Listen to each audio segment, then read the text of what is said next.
What's up guys, Kyle here with KB Wedding Films, and today I wanted to do a very quick video review of the brand new Tamron lens, the 35-150. Let's go.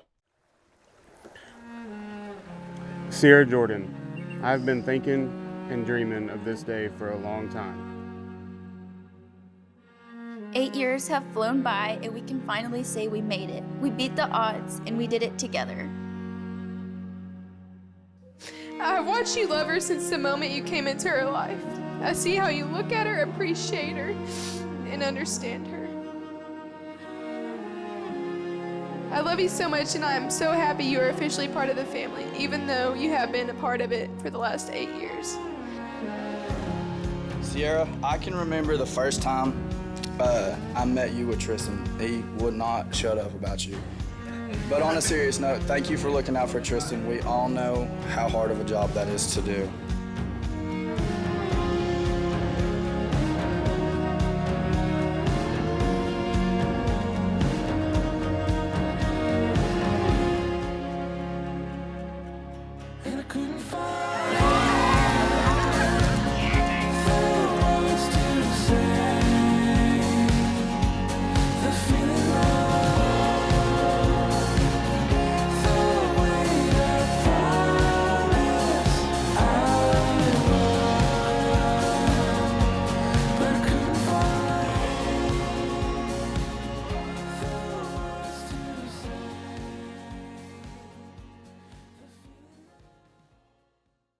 Now, before I get too deep into this review, I have to give a quick shout out to Mac and his team over at Fort Worth Camera. As a Fort Worth Camera ambassador, I'm in and out of that store every single week, asking lots of annoying questions.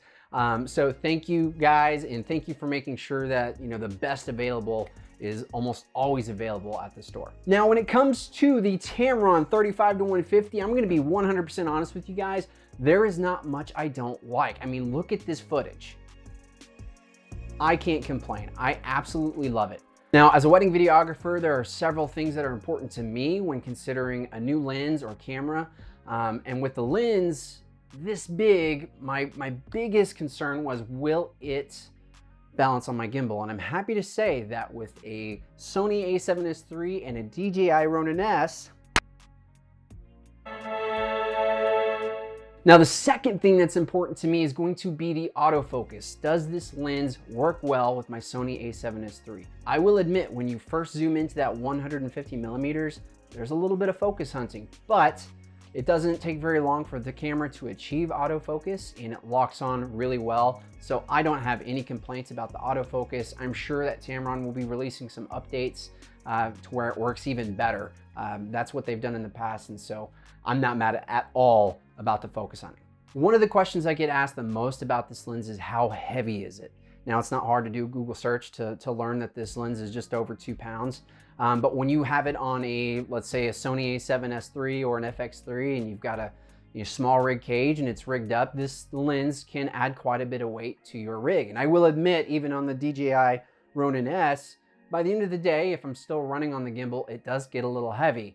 It's not a deal breaker for me because the quality and the performance I'm getting from this lens is very well worth being just a little sore the next day. So it is a heavier lens. If you're a smaller person and you're not as used to walking around with heavier setups, it might be something you think about before buying this lens, but to me, it's a worthy trade-off. Now, one of the cool things about this lens, and really about most of the newer Tamron lenses, is going to be this USB-C port on the side. Let me see if I can show you guys, y'all. See that? That's a USB-C port. Now, the cool thing about this USB-C port is you no longer have to put your lens onto your camera, plug your camera into your computer, and go through all those steps just to do a software download or software update. With Tamron's newer lenses, you can actually download the software from Tamron, plug your lens straight into your computer, and do all of your software updates. You can actually assign custom macros for the custom keys. You can change what the focus ring does. There are a ton of customizable options when it comes to the 35-150 Tamron lens. And to me, I mean, it's pretty epic. Now, like I said, this is a very short video review. I have nothing bad to say about this lens. I love it. It stays on my Sony a7S III all day. It never comes off. I spend 50% of my day on a gimbal. 50% of it is handheld, and just a small portion of it is on a monopod. So I have no complaints about this lens. If you're on the fence or you've been thinking about buying it, or if this is the 30th review you've watched about this lens, I would say just do it. Just go for it, get it. You won't be disappointed. You'll get used to the weight of it. It's 100% worth it. Thanks for watching. This is actually like my first official video review with KB Films and as a Fort Worth camera ambassador. So let me know what you guys think. If you want me to do some more reviews in the future, if you have something you'd like me to review that I can get my hands on, I'd be happy to do so. Until then, thank you guys for watching, and I will see you soon. Have a good week. Bye.